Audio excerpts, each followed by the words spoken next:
All right, welcome everyone. Today, we're diving deep into something really exciting, a unified mathematical framework for active inference. And this is a big deal because it promises to connect the dots all the way from the nitty-gritty of continuous dynamics to the big picture of symbolic thought.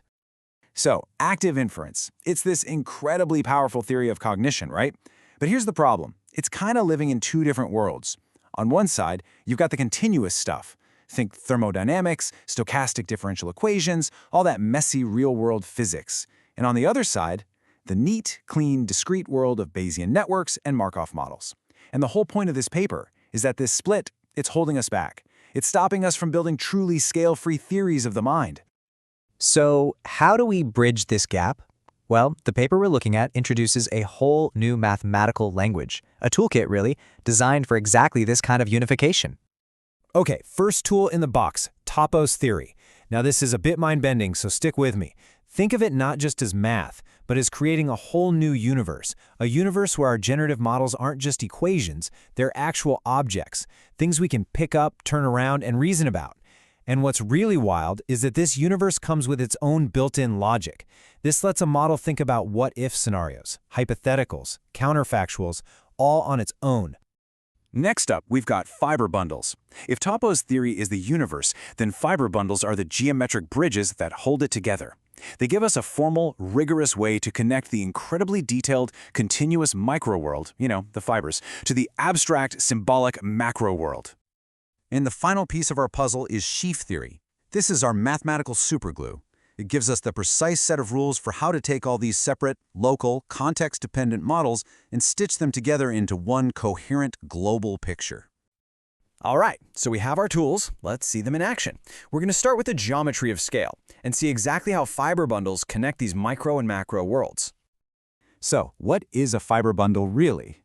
Well, at its heart, it's all about this projection map. You see it here as pi. Imagine E is the space of everything that could possibly be happening, every tiny detail of an agent state. Pi is like a focusing lens. It takes all that overwhelming detail and collapses it down, mapping each specific state to its general context, which lives in this base space, B. Let's break that down a bit more. The base space, B, that's the big picture, the macro level. Think of it as the different modes an agent can be in, like I'm navigating a room or I'm reading a book. Now, for every single point in that base space, there's a fiber attached to it. And that fiber, it contains all the nitty-gritty continuous details, the neural activations, the precise solutions to the dynamic equations that are possible only within that specific context. Okay, this leads to a really cool and absolutely crucial idea called parallel transport. Think about it like this. How do you stay you as you move through different situations in your day? That's what parallel transport formalizes.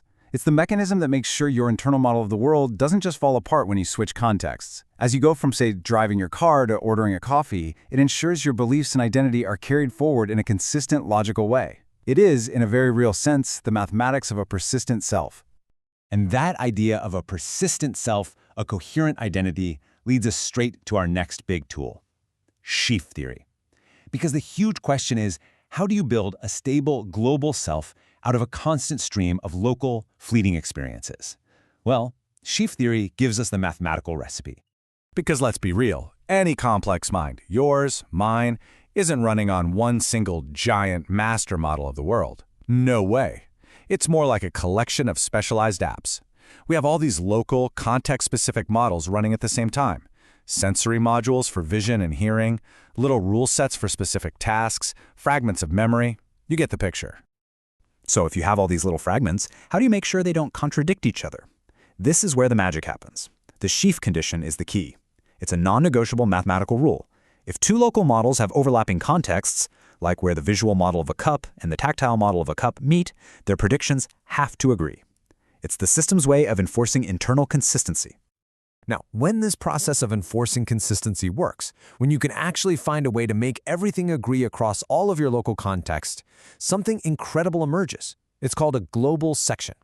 And in the language of cognition, what is a global section? It's a unified identity. It's a persistent self-model that manages to weave all those little local fragments of experience into a single coherent story. So here's the roadmap, from fragments to a whole self.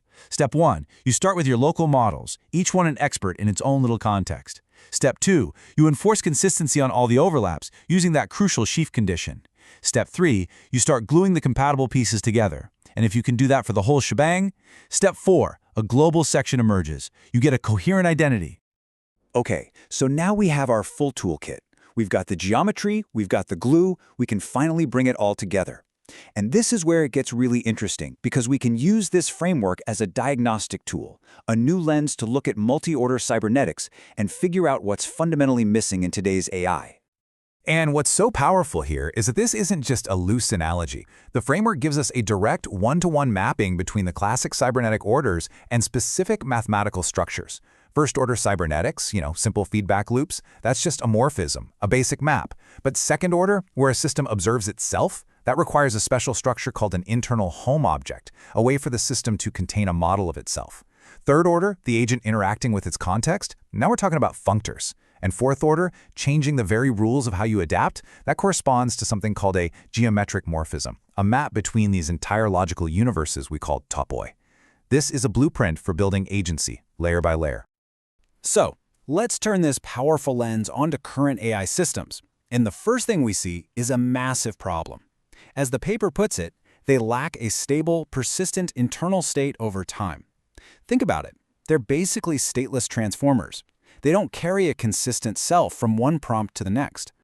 And in our new language, the diagnosis is crystal clear. They have no global section. Why? Because they lack the machinery to enforce the sheaf condition. They can't glue their local experiences together. And the result is simple. No global section means no persistent identity. But it gets deeper. They're also missing the mathematical tools for genuine self-reflection. They can't construct these internal objects we just talked about. This means they literally have no internal workspace to run simulations or ask what-if questions about their own behavior and their own states. So our second diagnosis is just as stark. The models lack what are called internal exponentials. This is the specific categorical structure you need to perform computations about yourself. Without it, you can't have true second-order cybernetic behavior. You can't have genuine self-modeling. So, where does this leave us? Well, it leaves us with a pretty provocative thought, doesn't it? Using this unified framework, we haven't just described a theory. We've identified the specific, missing mathematical parts, the global sections needed for a persistent identity, and the internal exponentials needed for true self-reflection. So the question is, are we looking at the actual blueprint for the next generation of artificial minds?